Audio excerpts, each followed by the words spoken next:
السلام علیکم رحمۃ اللہ وبرکاتہ۔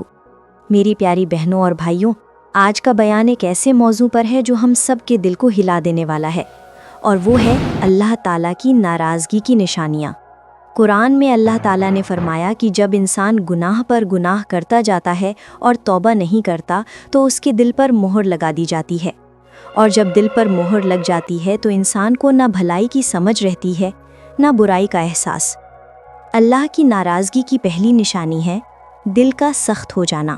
جب انسان کا دل نرم نہیں رہتا، آنکھوں سے آنسو نہیں نکلتے، گناہ کرنے پر شرم نہیں آتی، تو سمجھ لینا چاہیے کہ اللہ کی رحمت دور ہو رہی ہے۔ دوسری نشانی ہے نماز میں سستی کرنا۔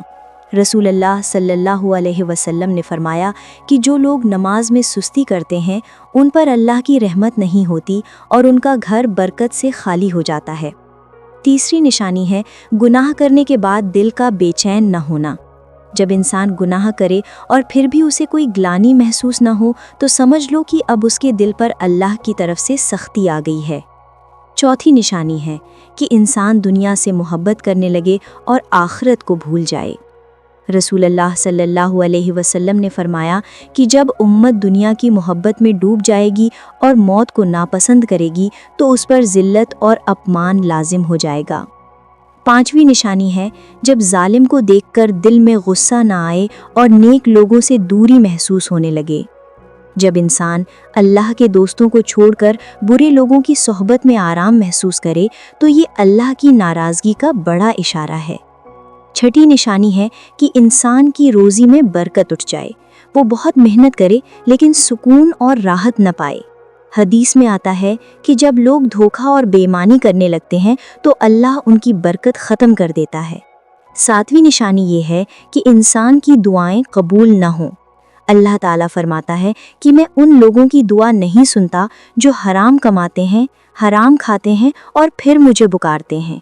آٹھویں نشانی ہے جب گھر میں فساد، جھگڑے اور نفرت بڑھ جائے، جب بیوی اپنی شوہر سے بدزبانی کرے، جب اولاد ماں باپ کی نافرمان ہو جائے، تو سمجھو اس گھر سے اللہ کی رحمت اٹھ گئی۔ نویں نشانی یہ ہے کہ انسان قرآن سے دور ہو جائے، قرآن کو صرف سجاوٹ کے لیے رکھ دے، نہ پڑھے، نہ سمجھے، نہ اس پر عمل کرے۔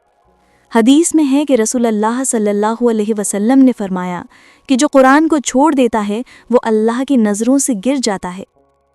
10ویں نشانی ہے کہ جب انسان گناہوں پر ہنسے، مذاق بنائے اور توبہ کرنے کی نیت تک نہ رکھے تو یہ اللہ کی ناراضگی کی انتہا ہوتی ہے۔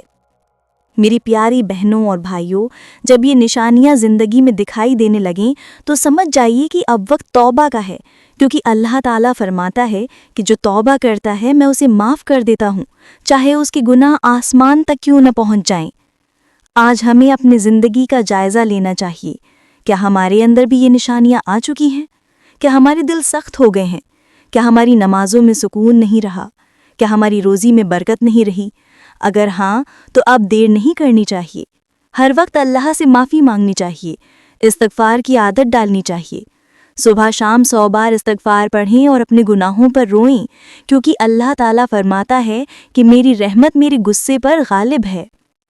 رسول اللہ صلی اللہ علیہ وسلم نے فرمایا کہ جو استغفار کو لازم بنا لیتا ہے، اللہ اس کی ہر تنگی کو آسانی میں بدل دیتا ہے اور ہر پریشانی سے نکلنے کا راستہ بنا دیتا ہے۔ اس لیے میری بہنوں میں بھائیوں، جب بھی کوئی مصیبت آئے، جب بھی دل میں بے چینی ہو تو یہ نہ سوچو کہ اللہ ہمیں چھوڑ چکا ہے، بلکہ یہ سوچو کہ وہ ہمیں اپنی طرف بلا رہا ہے۔ راتوں کو اٹھ کر اللہ سے معافی مانگو، نماز تہجد پڑھو، قرآن کی تلاوت کرو اور لوگوں کے ساتھ اچھا سلوک کرو، کیونکہ اللہ ان لوگوں سے راضی ہوتا ہے جو اس کے بندوں کے ساتھ اچھا برتاؤ کرتے ہیں۔ اگر ہم چاہتے ہیں کہ اللہ ہم سے راضی ہو تو ہمیں بھی اپنی عادتیں بدلنی ہوں گی، اپنے گناہ چھوڑنے ہوں گے، اپنے دلوں کو نرم کرنا ہوگا۔ اللہ تعالیٰ ہمیں اپنی رحمت سے نوازے، ہماری غلطیوں کو معاف کرے، ہمارے دلوں سے سختی دور کرے اور ہمیں ان لوگوں میں شامل کرے جن سے وہ راضی ہے۔ آمین یا رب العالمین۔